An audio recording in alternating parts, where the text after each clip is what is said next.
My brother thought he could bury the truth with paperwork and lawyers, but when I walked into his brand new dream house for the first time, I knew exactly how I was going to take it from him. You don't get to steal a man's inheritance and expect him to just sit quietly while you toast champagne in a mansion that should have never been yours. So my name is Ethan Ward. I was 34 years old when all of this began, and it's been just over 3 years since our father passed away. I'd always been the dependable one, the one who stayed in town to help Dad with the family business, while my brother Jason chased deals in the city. When Dad's will was read, I thought I knew what was coming, until Jason pulled a stunt that left me questioning everything about loyalty, family, and how far I was willing to go for justice. If you want more stories like this, subscribe, give this a like, and share where you're tuning in from the comments.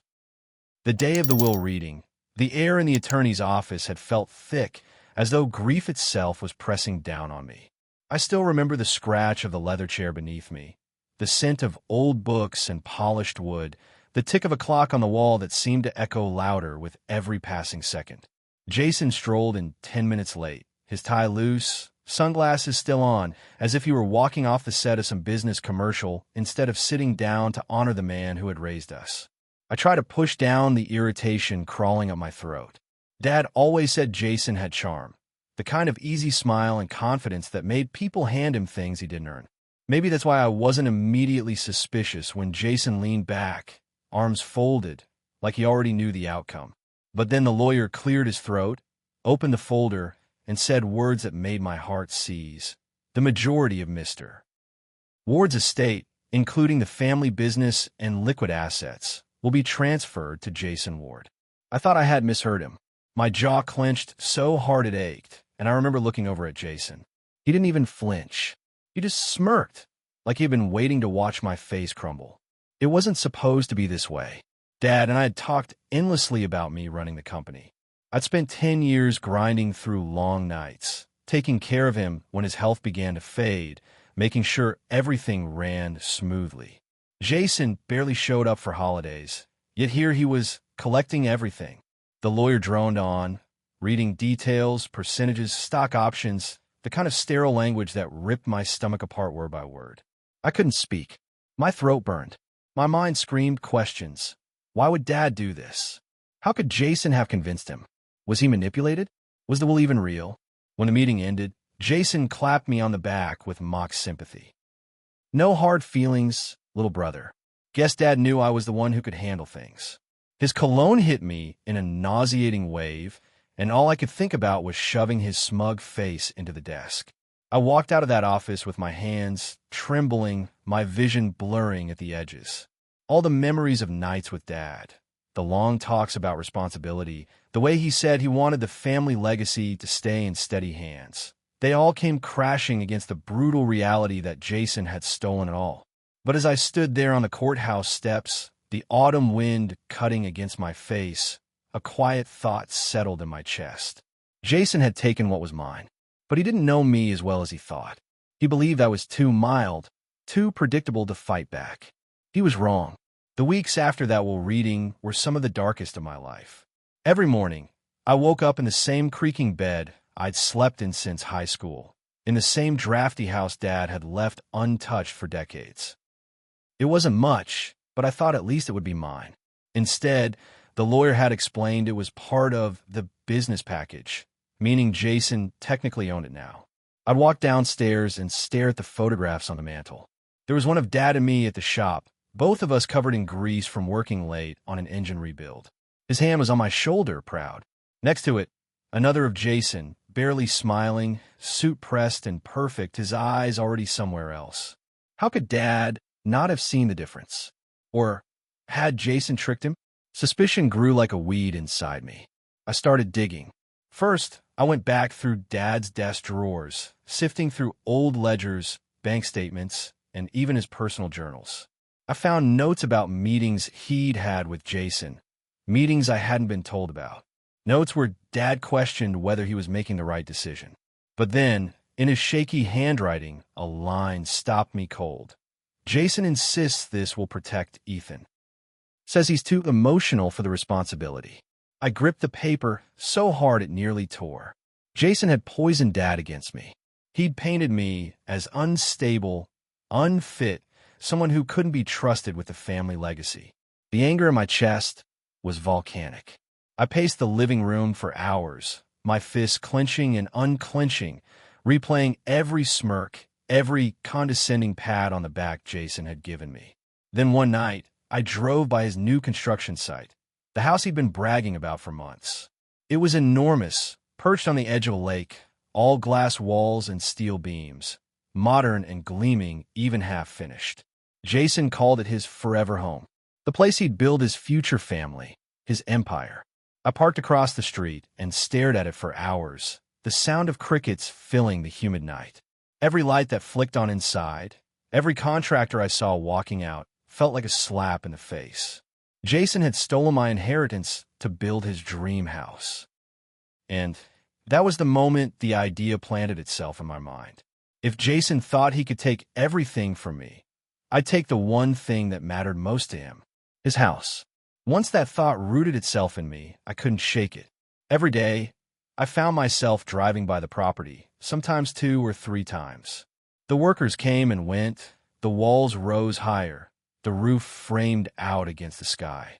I knew it was dangerous to keep circling, but it was like watching my brother's arrogance materialize into steel and stone.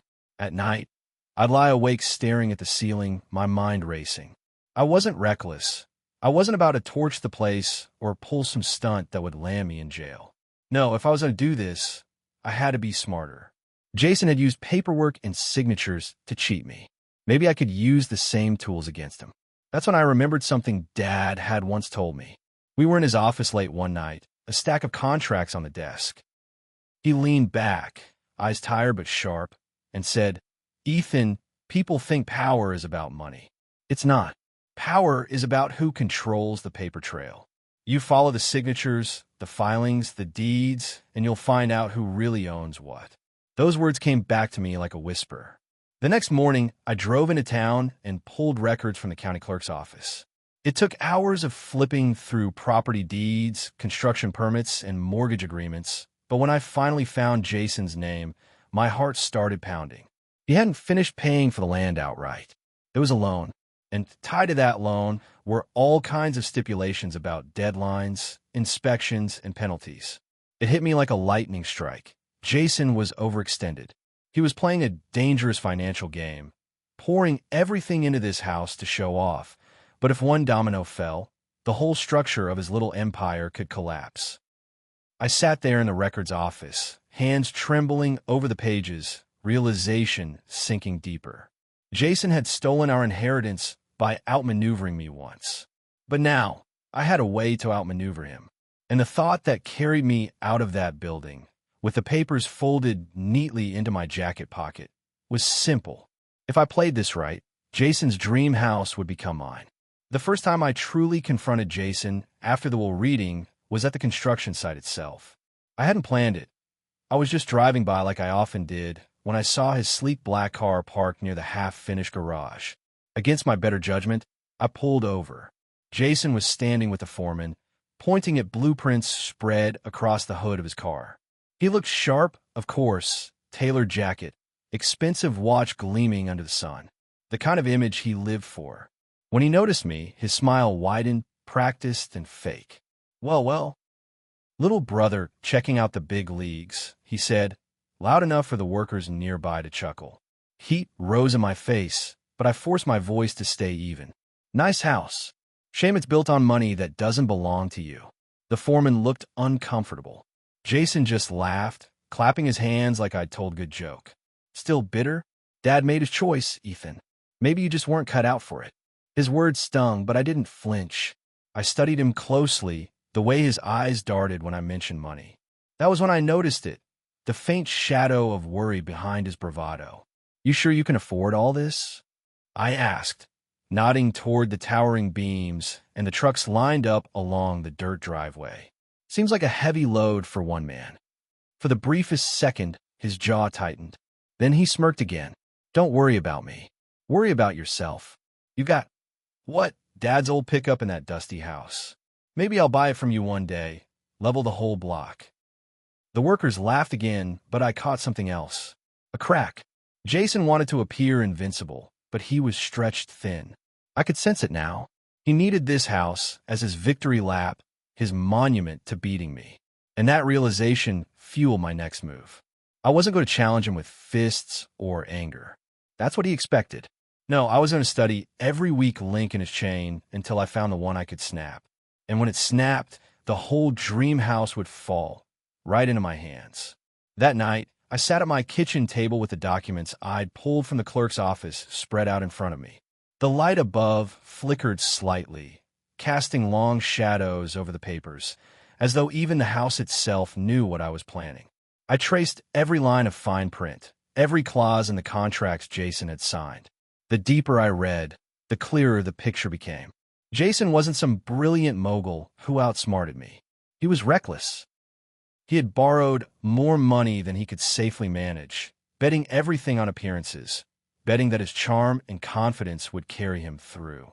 He had deadlines for inspections, strict loan conditions, and balloon payments looming that could crush him if he stumbled. And he was already stumbling. I discovered that one of his lenders was a local credit union, the same one Dad had used for decades. They still remembered me when I walked in the next day. Mrs. Hanley, the branch manager, gave me a long look, as if she could see the exhaustion under my skin. "Ethan," she said softly, "your father trusted you. What can I do for you?" I didn't tell her everything, just enough. I asked about Jason's loan, couching it in hypothetical terms. She couldn't give me specifics, of course, but the way her expression shifted told me enough. Jason was in over his head. That night, lying in bed, my mind was racing. For the first time since the will had been read, I felt a flicker of hope. Small but real. Jason had stolen what was mine, but he had built his castle on sand. If I timed it right, if I pushed in just the right spot, I could be there when the whole thing came crashing down. I could already imagine it. Jason watching helplessly as his dream house slipped through his fingers and into mine. The question was how to strike without him ever seeing me coming. The answer came sooner than I expected. A week later, I got a call from one of Dad's old friends, a contractor named Mike who had done work on our shop for years. He knew I was hurting after the will, but what he said next made my blood run hot. "Ethan," Mike muttered over the phone, "I don't know what your brother's up to, but he's cutting corners on that house. Big ones. He's pushing my crew to sign off on work that isn't finished, trying to rush inspections. If the county finds out, it won't just stall the project, it could tank the financing." I gripped the phone so tightly it squeaked in my hand. Jason, always looking for shortcuts, always believing rules were for other people. And now, he was setting himself up for a disaster. I met Mike for coffee the next morning, and he laid it out plain. Jason was desperate to hit his deadlines for the bank, so he was trying to fast-track everything, even if it meant breaking code.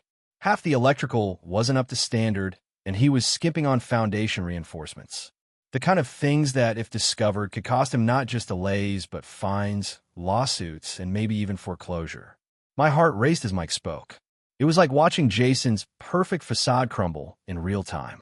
But I forced myself to keep calm, to nod slowly, to tuck the information away where Jason could never see it. On the surface, I acted like the bitter but harmless younger brother, still licking his wounds. Beneath that, I was sharpening my blade, because now I knew exactly where to strike. If I could expose Jason's shortcuts at just the right moment, not only would the bank pull back, but Jason's entire financing could collapse. And when it did, I'd be ready to step in, to claim what should have been mine all along. The war between us wasn't going to be fought with fists or shouting matches. It was going to be fought with patience, precision, and timing. And I was ready for battle. The more I thought about it, the more I realized patience was my greatest weapon. Jason was arrogant, always had been. He believed he was untouchable, the golden child who could charm his way out of anything. But arrogance makes people sloppy. And when people get sloppy, they leave openings. So I started watching. Every morning before sunrise, I'd drive out to the lake property and park far enough away that no one noticed. From my truck, I could see the crews arriving, the trucks unloading supplies, the hum of nail guns and saws filling the cool morning air. I took notes. Who showed up, how long they worked, where Jason parked when he bothered to visit. It felt obsessive, but I knew if I was going to take his house, I couldn't miss a single detail. I even started talking to some of the workers when Jason wasn't around. They were just guys trying to make a paycheck, not loyal to him. And when I asked the right questions about delays, missing materials, late paychecks, the answers started piling up. Jason wasn't paying on time. He was stringing them along with promises of next week or once the next payment clears. The cracks were getting wider. At night, I'd pore over county regulations, construction codes, and foreclosure statutes. I learned the deadlines for inspections. I memorized the fines for failing them. I even studied how liens worked, how unpaid contractors could file claims that could freeze a property in its tracks. The deeper I went, the clearer the path became. Jason thought he was untouchable, but all it would take was one well-placed push to send his entire empire toppling. The hardest part was controlling myself when I saw him. One Saturday, I ran into Jason at the grocery store. He was tossing bottles of imported wine and overpriced steaks into his cart, grinning like he'd just closed the biggest deal of his life. When he spotted me, he smirked, leaning casually on the cart. "Still hanging around that old house of Dad's?" he asked. "You should come by the Lake Place sometime. It's coming together beautifully. You'd love it." I forced a smile, though my hands itched to grab him by the collar. "Maybe I'll stop by," I said evenly. "Do," he said, eyes gleaming with smug satisfaction. "It's the kind of place that makes you feel like you've made it." I watched him stroll away, his arrogance radiating like heat off pavement. He thought he was the king of the world. He had no idea I was already laying the groundwork to pull the throne out from under him. That night, I drove by the house again. The lake shimmered in the moonlight, the unfinished structure casting long, skeletal shadows across the dirt. I sat there for a long time, engine off, listening to the crickets, imagining what it would feel like to stand inside that house with keys in my hand. Not as a visitor, not as Jason's little brother, but as the rightful owner. The thought filled me with a dangerous mix of rage and determination. Jason had stolen my inheritance, but I was going to steal his future. The turning point came on a damp Monday morning when I stopped by the clerk's office again. By then, I was practically living in that building, combing through documents, looking for leverage. That's when I stumbled across a notice stapled to Jason's file. Preliminary lien filed by subcontractor. I read it 3 times, my pulse hammering. One of the electrical crews hadn't been paid. They had filed paperwork with the county to freeze Jason's ability to continue construction until his debt was settled. It was small, just a few $1,000s, but it was the first official crack in his armor. And once one crew filed, others might follow. I walked out of that office with my head buzzing. The timing had to be perfect. If I moved too soon, Jason would smell blood and scramble to cover it. But if I waited, let the debts pile up, let his arrogance push him deeper into the hole, then when the walls caved in, I could swoop in like the only lifeline available. That night, I sat at Dad's old desk, the one scarred with coffee stains and tool scratches, and sketched out my plan on a yellow notepad. Step 1. Monitor every lien filed against Jason's property. Step 2. Quietly build relationships with the contractors he was burning. Step 3. Prepare to make an offer on the house the second it hit foreclosure or panic sale territory. It was ruthless, cold. But it wasn't just revenge, it was justice. I thought about all those nights I'd stayed up with Dad at the shop, going over invoices, talking about how important it was to pay people fair and on time.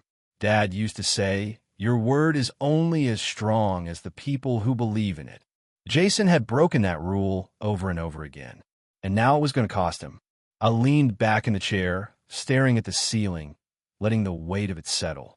I wasn't just determined anymore. I was ready to strike. The next few weeks became a waiting game, and I was good at waiting. Every morning, I checked the county filings. Every evening, I drove past Jason's construction site, headlights off, watching the skeleton of his dream house stretch against the horizon. And slowly, the cracks began to show. Another lien appeared, this time from the plumbing crew, then a third from the drywall supplier. Jason was juggling too many bills, robbing Peter to pay Paul, and the people he owed were losing patience. I didn't just watch. I nurtured those cracks. I started dropping by the local diner where the contractors grab breakfast before heading out to jobs. I'd slide into a booth, order black coffee, and strike up conversations. At first, they were cautious. Nobody likes talking about unpaid work. But once they realized I wasn't there to gossip, just to listen, they opened up. "Guy thinks charm pays bills," one of them muttered, stabbing a fork into his eggs. "Flashy car, big talk, but checks keep bouncing," another grumbled. "House will be half finished and sinking into the lake before he makes good on his promises." I let them vent, nodded in all the right places. And when they asked about me, I just said I was family, didn't even have to mention Jason's name. They understood. In small towns, reputations travel faster than trucks on an open road. By the time I left the diner, I had exactly what I needed: leverage and credibility. Jason was burning bridges faster than he could build walls. And those men? They didn't trust him anymore. Some of them didn't even want to finish the job. Meanwhile, Jason was strutting around town as if nothing was wrong. I saw him at the bank one afternoon, shaking hands with the manager, loud laugh echoing across the lobby. He saw me standing in line, and his grin widened. Still slumming it. "Ethan," he called out, voice dripping with mockery. "One day you'll figure out what success looks like." I forced myself to smile, even chuckled a little, but inside I was cataloging every sign of strain in his eyes. The faint shadows beneath them. The way his laugh was just a little too sharp, a little too forced. He was slipping, and the more he pretended otherwise, the faster the fall was going to be. I left that bank with a thought burning hotter than ever. Jason believed the house would prove he'd won, but when the dust settled, it would prove the exact opposite. The breaking point arrived on a gray morning when the first foreclosure notice hit the county records. I was in the clerk's office again, flipping through the filings, when the clerk gave me a sympathetic look. She didn't say anything, but she slid the folder across the counter, and there it was in black ink: Notice of default. Jason had missed a major loan payment. I stared at the words until they blurred. This was it, the opening I'd been waiting for. Jason's dream house, the one he'd poured my inheritance into, was officially on the path to slipping out of his hands. That afternoon, I drove to the lake property. The skies hung low and heavy, and the site was quieter than usual. A few workers stood around smoking, their tools idle. Jason's car wasn't there. One of the guys I'd spoken to before, a grizzled roofer named Tom, shook his head when he saw me. "Your brother's drowning," he muttered. "Keeps promising checks, but nobody's seen a dime in weeks." I told my crew we're pulling out by Friday if he doesn't come through. The weight of his words hit me like a shot of adrenaline. Jason wasn't just slipping, he was sinking fast. That night, I spread everything across my kitchen table again. The liens, the notices, my scribbled notes. The plan crystallized into something undeniable. Step 1. Wait for the foreclosure process to advance just enough that Jason would panic. Step 2. Position myself as the savior, the one person who could rescue the house. Step 3. Make my move when Jason was most desperate, ensuring he never saw it coming. But beneath all that strategy, something else burned inside me. I thought about Dad, about all those nights he and I stayed up late in the shop, grease on our hands, the smell of coffee thick in the air, talking about building something that would last. Jason had taken that from me, twisted it into a vanity project. Taking this house wasn't just revenge. It was reclaiming what Dad had meant to leave me all along. As I leaned back in my chair, exhaustion pressing on my shoulders, I whispered to the empty room, "Jason, you're about to lose everything you thought made you a winner." And for the first time since the will was read, I almost smiled. 2 days later, I saw Jason unravel for the first time. He showed up at my door unannounced, a rarity for him. Normally, he avoided me unless he had some smug remark to deliver. But that evening, when I opened the door, I barely recognized him. His tie was loosened, his shirt wrinkled, his eyes bloodshot like he hadn't slept in days. "Ethan," he said, his voice tight, "can we talk?" I leaned against the doorframe, savoring the moment. "About what?" "My inheritance you stole, or your house that's bleeding you dry?" He grimaced, but he didn't snap back. That's when I knew he was desperate. Jason never missed a chance to posture, to play the bigger man. But now he was stripped bare. I'm in a bind, he admitted, stepping inside when I didn't stop him. He paced my living room like a caged animal, running his hands through his hair. The bank's breathing down my neck. Contractors are threatening to walk. It's just a cash flow issue, temporary, but I cut him off. You need money. Silence. His jaw clenched, but he nodded. For a long moment, I just stared at him. This was the man who had stolen Dad's legacy from me. The man who laughed in my face outside the lawyer's office.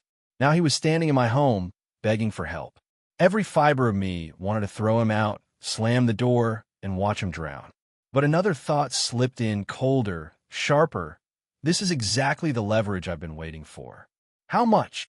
I asked flatly. His shoulders slumped with relief. Enough to cover the liens and the payment. Just until I can refinance. The house is worth 3 times what I owe. You be helping me bridge the gap. I'll pay you back with interest. I pretended to think it over, keeping my expression neutral while inside. My heart was pounding. Jason was cornered, and he had come to me. He had no idea that the second he opened this door, I had him. I let the silence stretch, the tick of the clock loud in the room.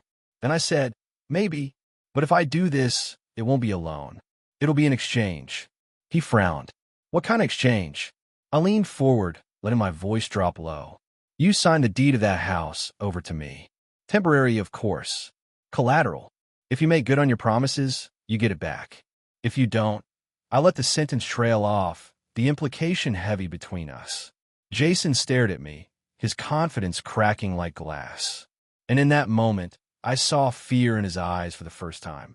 Jason laughed when I laid out the terms, but it wasn't his usual smug laugh.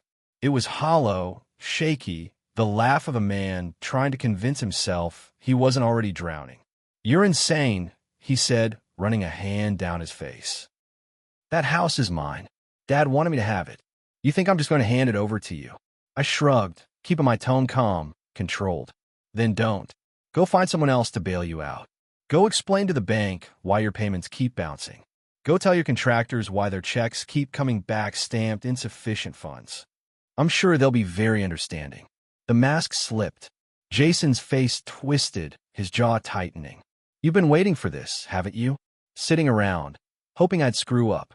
I didn't deny it. I warned you, Jason. You can't build a house on lies and expect it to stand. And now you're at my door. That tells me everything I need to know. For a long moment, the only sound was the ticking clock on the mantel. Jason's breathing was heavy, his hands curling into fists at his sides.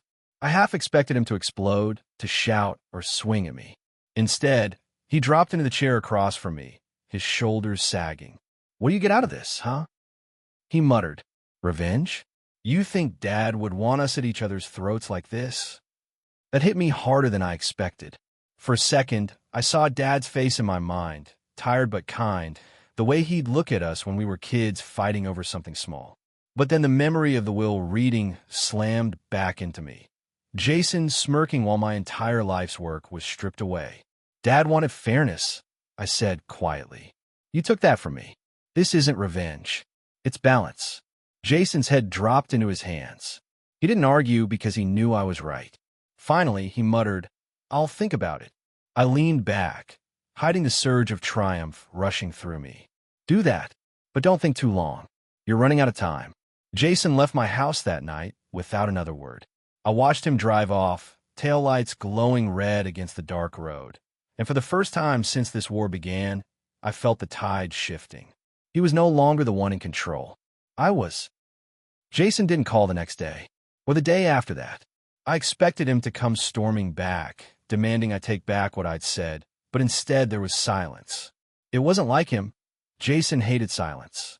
He thrived on being the center of attention, always making noise, always making sure the world knew he was winning. So his absence told me more than words ever could. I kept checking the filings, kept talking to the contractors. The liens were stacking higher, deadlines closing in like storm clouds. One evening at the diner, Tom the roofer leaned across the booth and muttered, Word is, your brother's trying to borrow against his car collection. Desperate move. I just nodded, sipping my coffee, but inside I was on fire. Jason was running out of lifelines. Then, late one night, I got the call. His voice was flat, drained of the arrogance that usually coated every word. Ethan, I'll do it. I sat up straight in bed. Do what? You'll get your damn collateral. I'll sign over temporary control of the deed. But when I pay you back, I'm taking all back. Understood. I let the silence hang, making him sweat even over the phone. Then I said, calm and measured, understood. We'll meet with a lawyer tomorrow. Everything legal, everything binding. Notarix. Fine, he muttered and hung up. I set the phone down, staring at the ceiling in the dark. My heart was hammering, but I forced myself to breathe slowly. This wasn't over. Not yet. But Jason had just stepped into the trap. The next day, we sat across from each other in a small legal office, the same kind of room where Dad's will had been read. The irony wasn't lost on me. Jason's hand shook as he signed, his pen scratching across the paper. I took my time, reading every line before I added my own signature. When it was done, the lawyer slid the paperwork into a folder and said, "All right, Ethan Ward now holds the deed, pending repayment terms." Jason glared at me, but he didn't speak. For the first time in his life, he had no smart remark, no smug laugh. And as we walked out into the bright afternoon sun, I realized something that made my chest tighten. The house was already mine. Jason just hadn't accepted it yet. For the first time in months, I slept soundly.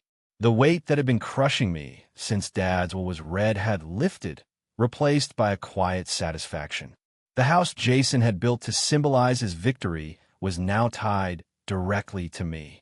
Every nail, every window, every shingle hammered into place belonged to me in writing. But I knew Jason. He wasn't the type to surrender gracefully. This was only the beginning of his desperation. Sure enough, within days, the phone call started. First, it was the bank. They wanted clarification about the transfer of deed, nervous about what it meant for their collateral. I kept my answers calm, careful, assuring them that I was a stabilizing force, someone with more reliable financial practices than my brother. Then it was the contractors. Some were angry, some curious, but all of them wanted to know the same thing. Are we finally going to get paid? I didn't promise anything yet. I simply told them to hold on, that things were shifting. Behind the scenes, I was lining everything up. And then, as I predicted, Jason showed up at my house again. This time, he wasn't just tired. He was unraveling. His tie was gone, his shirt half-buttoned, his eyes bloodshot for what looked like nights of drinking instead of sleeping. "You think this is over?" he hissed the moment I opened the door. "You think signing some papers makes that house yours?" I didn't flinch. Legally, it does. He stepped closer, his face inches from mine. "I'll find a way. I'll refinance. I'll sell half my portfolio. I cut him off. "You won't. Because the bank doesn't trust you anymore. The contractors don't trust you anymore. And deep down, Jason, even you don't trust yourself anymore." His mouth opened like he wanted to argue, but no words came out. Instead, he staggered back, ran a hand through his hair, and muttered something I'd never heard from him before. "I can't lose this house, Ethan. You don't understand. This place is supposed to prove I'm not a screw-up." For a moment, I almost felt pity. Almost. But then I remembered sitting in that lawyer's office, the smirk on his face while my world was stolen from me. "You already proved you're a screw-up," I said quietly. "The house just makes it public." Jason's eyes darkened, his fists clenching at his sides. For a second, I thought he might swing at me. But then he turned sharply, stormed down the steps, and drove away so fast gravel sprayed against my porch. I stood there watching the taillights fade into the night, my chest rising and falling with steady breaths. Jason was spiraling, and I was in control. The next few weeks were a blur of movement.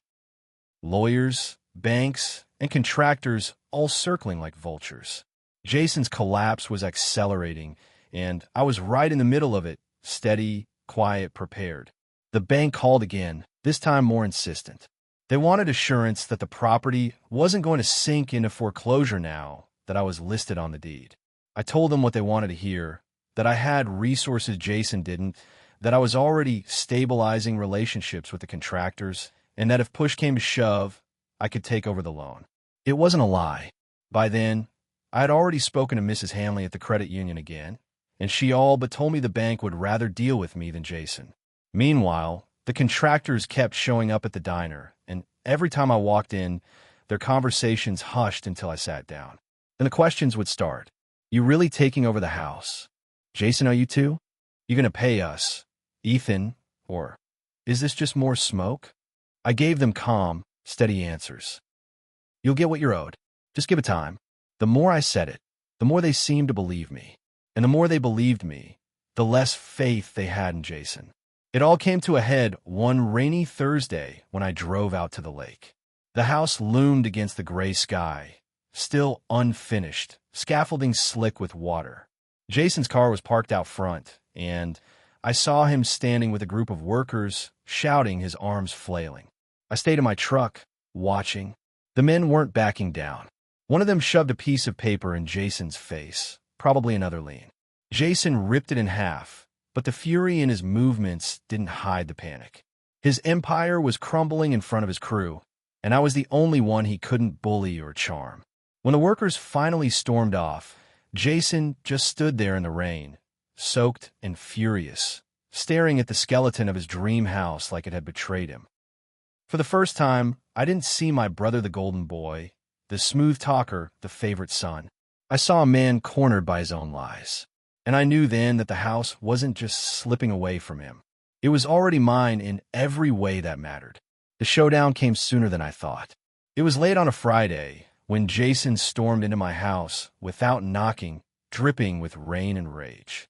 His eyes were wild, his hair plastered to his forehead, and his suit was wrinkled like he'd been wearing it for days. He slammed the door behind him so hard the pictures on the wall rattled. "You did this," he shouted, pointing a trembling finger at me. "You turned everyone against me." I stood slowly from the table, where I'd been reviewing another stack of documents. "You turned them against yourself, Jason. I didn't force you to stiff your contractors. I didn't make you lie to the bank. I didn't tell you to gamble everything on a house you couldn't afford." His voice cracked with desperation. "You think you're better than me? You think Dad wanted you to have any of this? He trusted me. My blood boiled, but I held my ground. He trusted me until you poisoned him against me. You stole my inheritance, Jason, but you can't steal your way out of this." For a second, I thought he might hit me. His fist clenched, his chest heaved. But then he broke, his anger collapsing into something rawer, uglier. His knees buckled, and he dropped onto the couch, burying his face in his hands. "I can't lose it," he whispered. "If I lose that house, I've got nothing left. No one will respect me. I'll be a joke." I stared at him, my brother who had always seemed untouchable, now reduced to a broken man on my couch. And for a fleeting second, I felt pity, a pang of the brotherly bond we once had.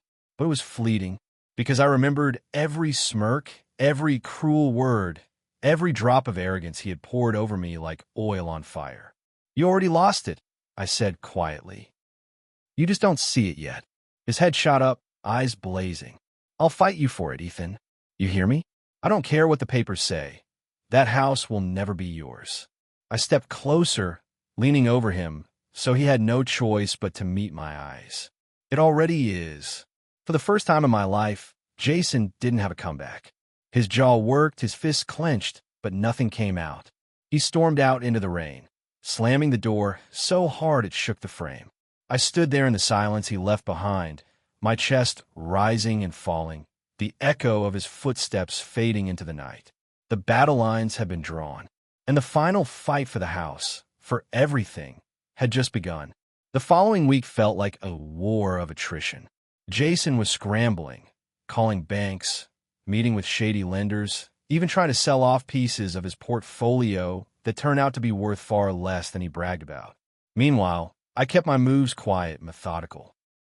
Every call I made, every meeting I attended, brought me closer to solidifying my claim. Then came the county inspection. I didn't need to tip them off. Jason's sloppy shortcuts had already drawn their attention. I just made sure I was there, parked discreetly down the road, when the inspectors arrived. They spent hours combing through the site, their hard hats gleaming under the midday sun. I could see their frowns from my truck. By the time they left, Jason was red-faced and shouting into his phone, waving his arms at the half-built structure like he could will it into compliance. 2 days later, the report came back. multiple code violations, major fines, and a construction freeze until the issues were resolved. That was the final nail. Jason showed up at my door again, but this time he wasn't shouting. He looked hollow, his skin pale, his eyes sunken. He sat down at my table without being asked, his hands trembling as he poured himself a glass of water. "They're taking it from me," he said flatly. "The bank's pulling out. The contractors won't come back. It's over." I stayed quiet, letting him unravel. After a long silence, he looked up at me. His voice cracked when he spoke. "You win, Ethan. The house, it's yours."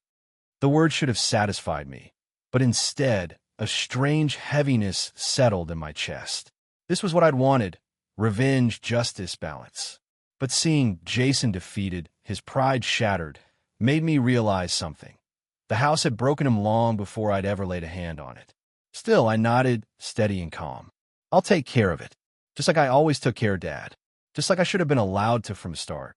Jason swallowed hard, his gaze dropping to the floor. He didn't argue. He didn't sneer. He didn't even try to fight.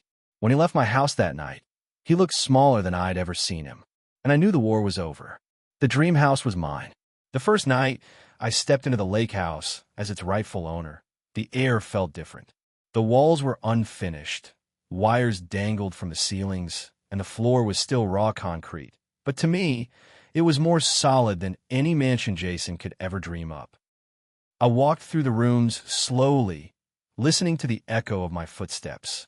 Rain tapped softly against the glass walls that overlooked the lake, and for the first time, I didn't feel like an intruder standing there. I belonged. In the living room, I paused by the massive floor-to-ceiling windows. The lake shimmered under the moonlight, calm and endless. I pressed my palm against the cool glass and let out a breath I felt like I'd been holding since the day Dad's will was read. This wasn't just about a house. It was about reclaiming something I'd lost the moment Jason convinced Dad to write me out. The moment I'd been made to feel like I wasn't enough. Now I had proof, not just to Jason, not even to the world, but to myself, that I was enough. I imagined Dad standing beside me, hands on his hips, looking out at the lake. He'd probably shake his head at the extravagance of the place, muttering that it was more show than substance. But maybe, just maybe, he'd be proud that I had fought for what was mine. I sat on the edge of a half-built staircase and closed my eyes. For the first time in years, I wasn't consumed by anger or suspicion or the gnawing need to prove myself. What I felt was something quieter, steadier, resolution. But underneath it, another emotion was beginning to take root. Something like pity. Because Jason had built this house as proof of his victory, and in the end, it became the symbol of his downfall. Weeks passed, and slowly, the house began to change. With the deed in my hands and the bank finally willing to cooperate, I restarted construction, properly this time. No cut corners, no unpaid bills, no lies.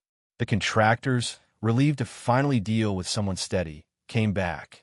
I made sure every paycheck cleared, every invoice was honored. It wasn't easy. I burned through savings, worked extra hours at the shop, and leaned on favors Dad had earned over a lifetime. But piece by piece, wall by wall, the house took shape. And with each nail hammered, it felt less like Jason's dream and more like mine. Still, every time I walked through the property, I couldn't help but think of my brother. I hadn't seen much of him since the night he admitted defeat. Rumor around town was that he'd sold off most of his cars, moved into a small apartment in the city.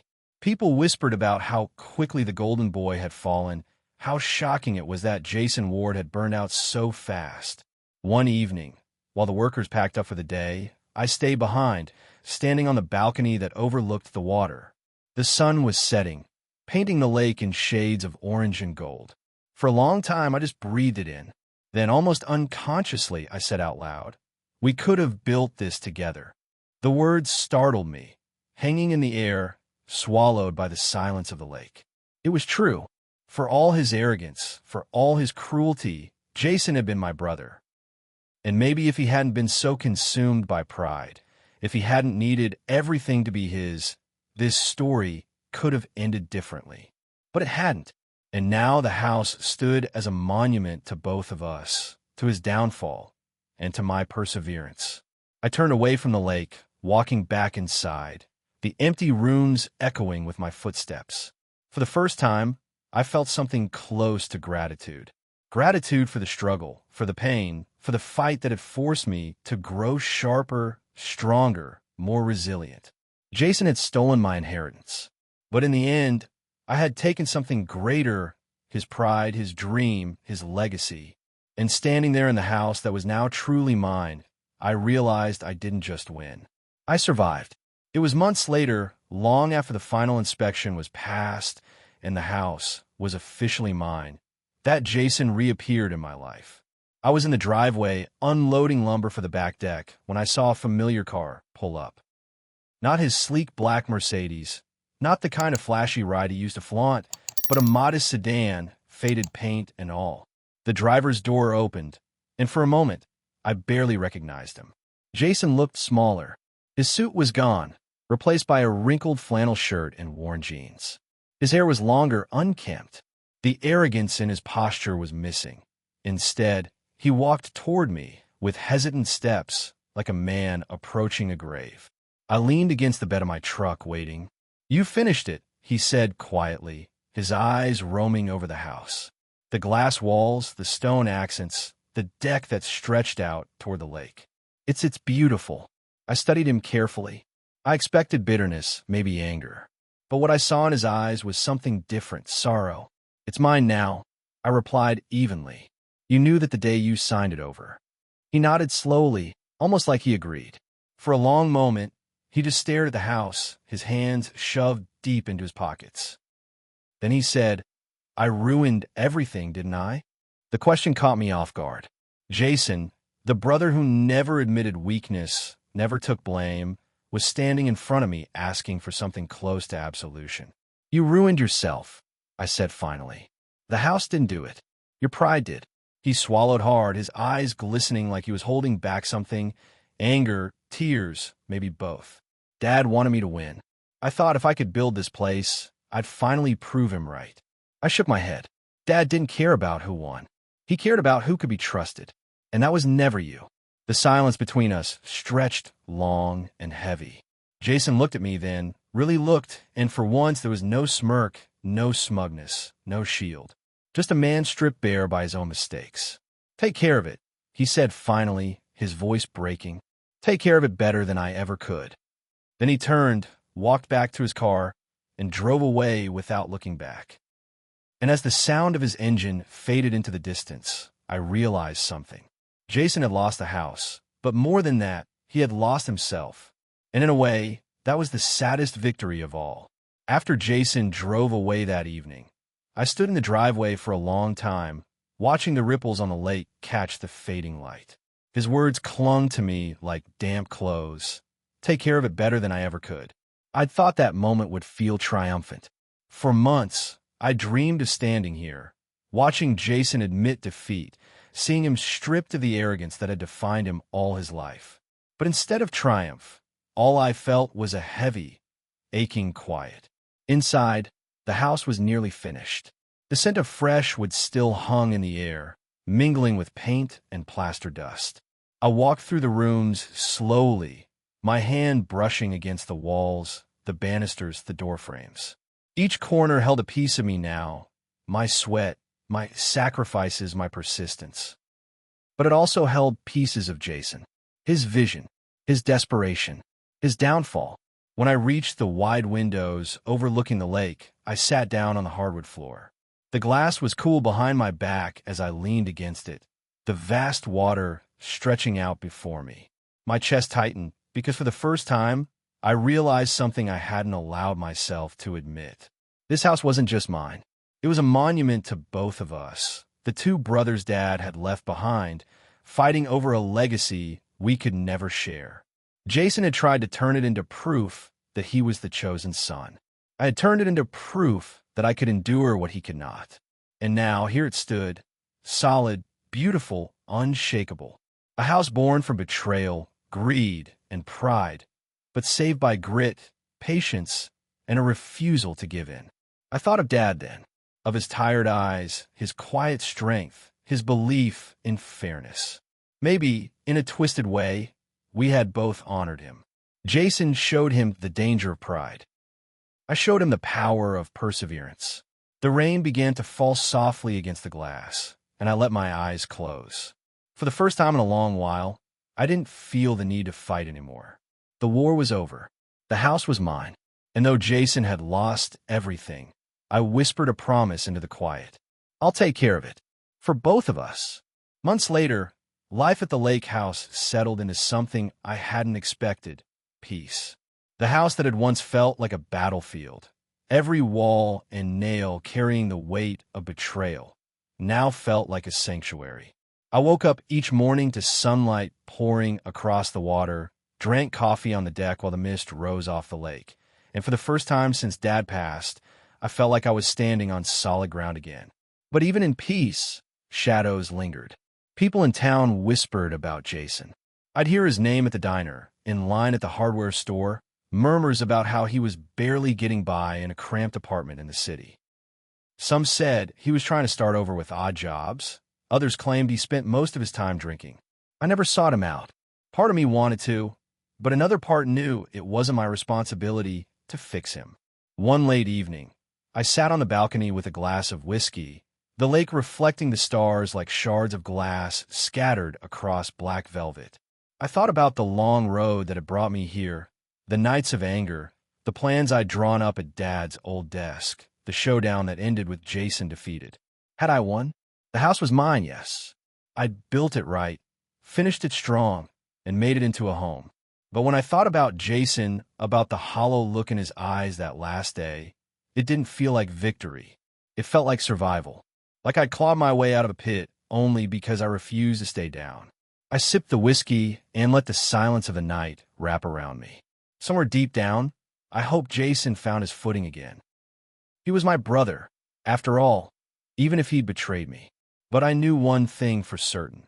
If he ever came for this house again, if he ever thought about trying to take back what he'd lost, he would find me stronger, steadier, and ready. This house wasn't just walls and glass anymore. It was proof of everything I had endured and everything I had overcome. Winter rolled in slowly, frosting the edges of the lake and painting the mornings in pale silver light. The house, finally complete, stood like a fortress against the cold. I had filled it with warmth, fires crackling in the stone fireplace, the smell of wood and leather drifting through the rooms, photographs of Dad and me lining the mantel where Jason's smug grin used to live only in memory. Life had grown quieter, steadier. The noise of the fight, the lawyers, the banks, the shouting matches, had faded into something almost distant, like echoes I could barely believe I once lived through. But sometimes late at night, when the wind howled against the glass walls, I'd catch myself replaying it all. Jason's smirk at the will reading, his collapse in my living room, his final broken words in the driveway. And with every memory, I felt two things at once: pride and sadness. One evening, as snow fell softly against the balcony, I sat in Dad's old armchair with a mug of coffee, staring at the lake frozen under moonlight. I thought about what this house meant now. Not just revenge, not just justice. It was something bigger. It was legacy. Jason had tried to twist Dad's trust into proof of his own greatness, but he'd failed. I hadn't just taken his house. I preserved what Dad had always valued: persistence, integrity, the kind of grit that survives long after pride burns out. I whispered into the empty room, the way I sometimes did when the loneliness pressed in, "I hope you see this, Dad. I hope you know I didn't give up." And for the first time in years, I felt no bitterness, no hunger for more. Just a deep, steady gratitude. Jason had stolen my inheritance. I had taken his dream house. But what I truly gained was something far more powerful: peace. The war was over. The lake was quiet. And for once in my life, I was too. Don't forget to subscribe and drop a comment telling me your city. It's always fun to see where our stories travel.